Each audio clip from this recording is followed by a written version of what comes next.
Bismillahirrahmanirrahim. Today I'd like to talk about two topics, sectors and segments as it relates to circles. What you see before you here, of course, is circle O. And you also see this central angle, angle AOB, and I've labeled it to be 60 degrees. Now this central angle intercepts or creates this arc AB. And we denote arcs like this. And we say that the measure of this arc, measure of arc AB, is 60 degrees. Because if you recall, arc measures are related to their central angle. The length of arc AB, if you recall, is a fraction of the total circumference. That is, the length of this arc AB would be 60 degrees over 360 degrees, this fraction of the entire circumference of the circle. So if you wanted to find out the length of this arc, we would take 60 over 360, that fraction of the total circumference. Now, sectors and segments are related concepts. A sector basically is that slice of pizza or slice of pie that is created by this arc or by this central angle. In fact, sectors are named based on their central angles. So you would call this sector AOB. Now notice, although there's an angle here, you don't write the angle symbol here as part of the sector name. You just call it sector AOB. Now, just like we had minor arcs and major arcs, we have minor sectors and major sectors. Now, this central angle, of course, creates this particular sector. But then you also understand there's another sector that's outside of this angle. So this, in fact, is called a minor sector. And this one is called a major sector. Now, if you wanted to make a distinction between this minor sector and this major sector, you would have to make sure you say the minor sector, that is AOB. The major sector would be written specifically like this, major sector AOB. But most of the time when we say sector, it'll be quite evident, and you will see we'll be talking about minor sectors over here like this. But just like we have minor arcs and major arcs, we have minor sectors and major sectors. Now, the second concept here is that of segments. Now, let's say I have a chord over here in the circle, chord C, D over here.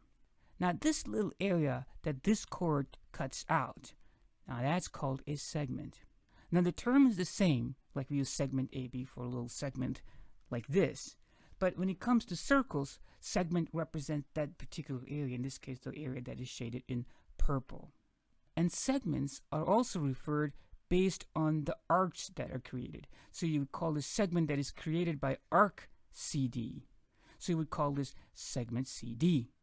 Now, just like with sectors, every arc creates two segments. This would be a minor segment, and this over here would be a major segment.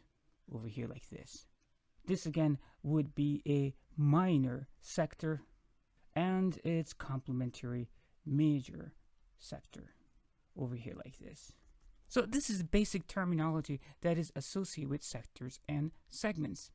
Now the reason we talk about these two concepts together is because they're frequently associated together. For example, here we have sector AOB over here, and if you were to connect these two, A and B over here, you would have also a segment. So here we would have this sector, sector AOB, and again we have this segment over here that's created by this arc if you were to connect the two endpoints and make a chord out of it. So now that we understand the basic definition of these terms, the second thing we have to understand is how do we find the areas of these entities. So I have for us a circle over here. Now imagine I cut this circle into 4 equal parts, kind of like this, and I say the radius is, let's say, 4. The area of the circle, of course, is given by this formula, area equals pi r squared. So we can find the area of this circle easily. That would be pi times 4 squared. So this is 16 pi. Now what if I told you I then divided this circle into 4 equal parts? What would be the area of this part? Now intuitively you can say, of course, that's like 1/4 of the area. So it'd be like 1/4 of this area, which was 16 pi, right? So it'd be 1/4 times 16 pi. So this is 4 pi. In a similar way, what if I ask you, what's the area of this half of the circle? Well, then you would say, that's easy. That's going to be half of the total area, which is 16 pi. Now then, how do you find the area of this particular sector given the central angle, let's say, is 60 degrees? Well, then you realize that that's going to be part of the whole area. What part? It's going to be 60 degrees worth of the whole area. 60 degrees are 360 degrees of the entire area of the circle.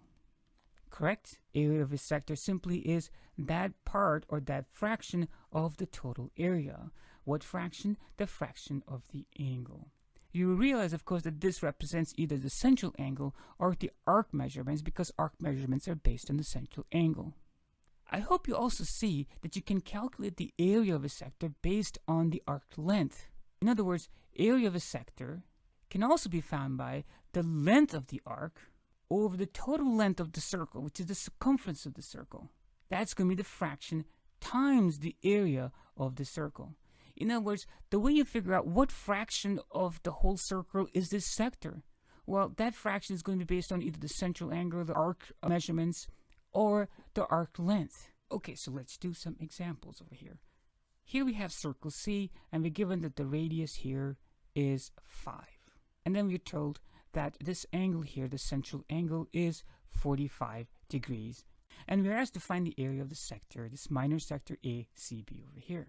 Well, this area is going to be a subset or a fraction of the entire area of the circle. And the entire area of the circle, of course, is going to be pi r squared. And the fraction here is going to be 45 degrees worth of the fraction of the whole thing. So 45 degrees of 360 degrees.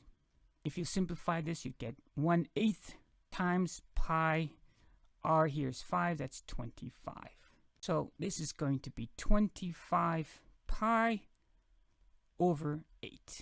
And this second question that I have here, we're given the circle Q and we're given that the radius is 3. We're also given that the length of this arc PR is 2 pi. So in this case, we're given the arc length, which is 2 pi. Notice here that we're not given the central angle in this case. And again, our job is to find the area of this sector here. Area of this sector is going to be a fraction of the total area.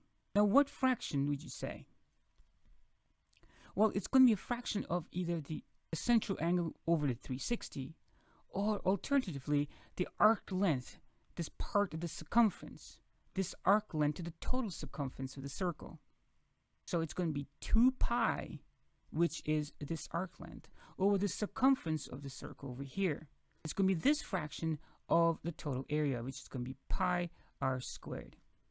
So this here is the arc length over the total circumference of the circle, and that's the fraction of this sector. So again, the arc length is 2 pi, and the circumference is 2 times pi times the radius of the circle. In this case, the radius of the circle is given to us to be 3. That's the fraction of this sector over the total area, which is pi times r squared. So the area of the sector here is 3 pi. Now, in our last example, we have this particular sector, sector A, B, and C, and we're going to find the area of this sector. This one is easy, similar to the first one. The area of the sector is going to be a fraction of the total area of the circle, and in this case, we're given the angles. It's going to be 40 degrees over 360 degrees times the area of the circle, which is pi r squared. R is 4. It's going to be 16 like this, pi r squared. So the answer is going to be 16 pi over 9. Now, how do we find the area of segments here like this? I've drawn for you a sector here with a 90-degree angle. So we have a sector over here that is like 1/4 of a pizza, basically. Now, I hope you appreciate that the area of the segment is going to be the area of the sector. The area of the sector. And from that, if you subtract the area of this triangle over here, you would get the area of this segment. In other words, if you were to find the area of this sector over here, and then if you were to take away the area of this triangle over here, take away this area, you'd be left with the area of this segment over here. So our approach to finding the area of the segment would be to find the area of the sector and subtract from it the triangle that's nested inside, so to speak. So let's say that in this case, the radius here is 4. Now, the area of the sector here is going to be 1/4 of the total area. because this is 90-degree angles. 90 degrees over 360 degrees, or 1/4 of the total area, which is pi r squared. In this case, r is 4. And then from this, we would have to subtract the area of the triangle. Area of the triangle is 1/2 times the base times the height of the triangle. In this case, this is going to be 1/4 of pi times 4 squared is 16. And you have to subtract from this, of course, the area of this triangle. Now, this was the easy one because this is a right triangle. 1/2 the base times height, right? So it's going to be 1/2. The base is going to be 4, and the height is going to be 4. This is going to be 4 pi minus 8. And you can leave the answer like this, or you can figure out what this is in a calculator and write it as a decimal. So that's how you find the area of segments. Until next time, as-salatu was-salamu ala rasulillah walhamdulillahi rabbil alameen. Assalamu alaikum.